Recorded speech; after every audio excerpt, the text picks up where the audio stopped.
Sure. The global economy is weakening very quickly. That's backed up by a lot of metrics. Most recent data out of China indicates they're on the brink of a recession, if not in a recession, which is kind of shocking considering this was an economy that grew at 10% compound rate for about 30 years. Then that sort of 7% became the new 10%, and then 5% became the new 7%. But now they're close to zero.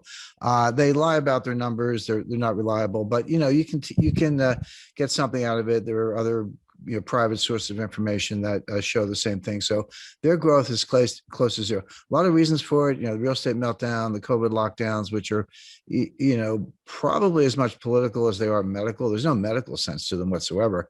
You should just let people get herd immunity. That's how Europe and the United States got past the pandemic, but China has not. But they're continuing to do that. Decoupling from the United States, demographic implosion. So China's a mess. Europe's not much better.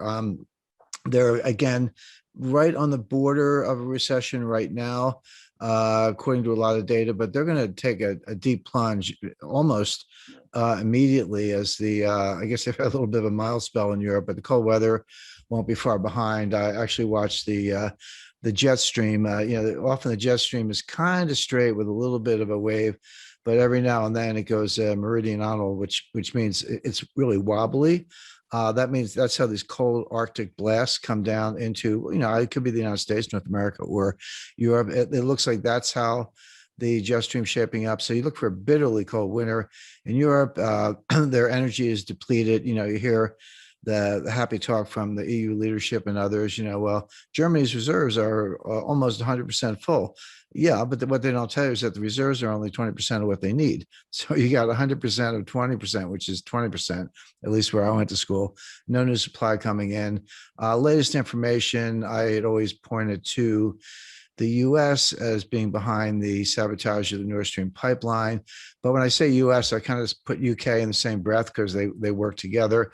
The latest information is that it was actually a UK operation, obviously with the blessing and the support of the United States. Just gave us a little bit of plausible deniability, but not much, because the UK, as I say, they wouldn't have done it without clearing it with us. But what that does, it takes away Germany's options.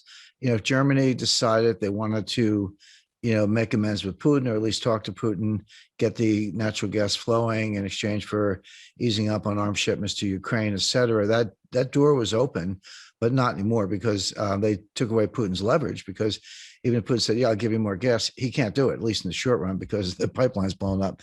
So that was almost like the U.S. declaring war on Germany. I mean, something we've done before a couple of times, but that's just sinking in. But people talk about liquid natural gas was a big story a few weeks ago. Well, that the European Union had signed a major liquid natural gas deal with Qatar, which is a major producer. So I looked into it and it's like, yeah, it'll come online in 2026. Basically, the Qataris, who are no dopes, were getting the Europeans to fund the build out of the infrastructure in a new gas field in the northern part of Qatar, which is peninsula. So 2026. Well, good luck getting from here to there. That sounds like 4 years away. They're not going to make it through 4 months, and that's the point. They got some floating barges to offtake LNG, but the capacity is not there. The LNG is not available. And by the way, what happens to? I live in New England. What happens to New England natural gas prices if Biden starts shipping our natural gas to Europe? Nothing good, I can tell you. So Europe is. And this is more than just a slowdown, more than just an economic headwind. You're looking at something more like a catastrophe. I mean, Germany is the 4th largest economy in the world, or has been. It might actually be the 3rd largest right now. I saw some recent data that they might have passed Japan, but they have the highest ratio of net exports to GDP. GDP is a number of components. The U.S. is very consumption driven. China is very investment driven. Germany is very export driven. So what do they make? Watches, cars, precision machinery, aircraft, all sorts of high tech things. Siemens, Volkswagen. Look at the BASF, the big companies there. They are already starting to shut down manufacturing lines, but this is going to get a lot worse.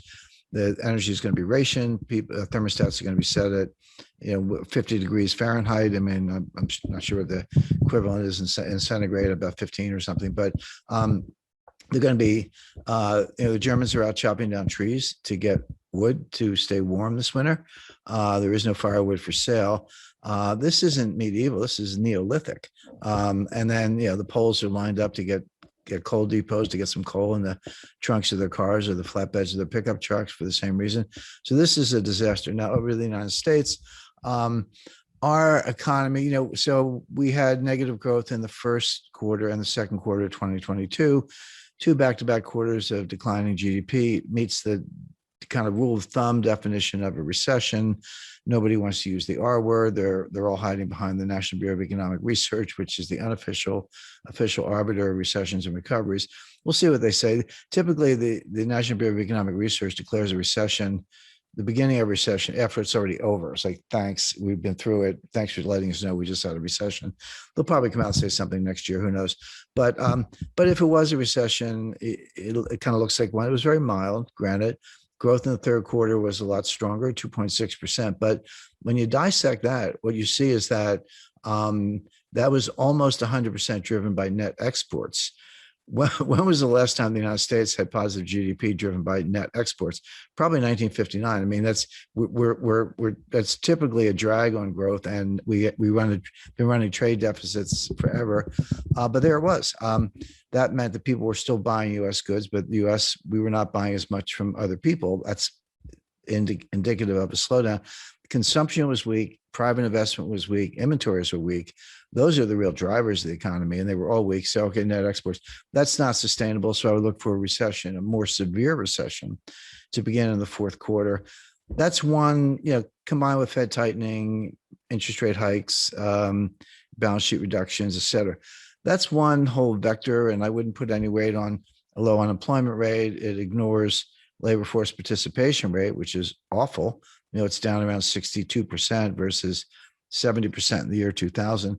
But beyond that, unemployment is a lagging indicator. Unemployment goes up after a recession begins. Employers are very reluctant to lay off employees. You got to pay severance. It's expensive to recruit and hire them back and train them.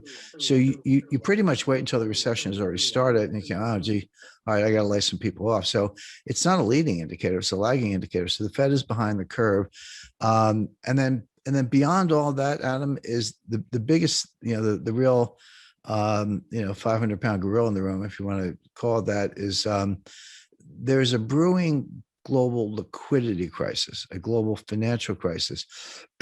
Pardon me. That's different from a recession. It's financial panics and recessions are two different things. They can come separately. In 1998, we had a financial panic, but there was no recession.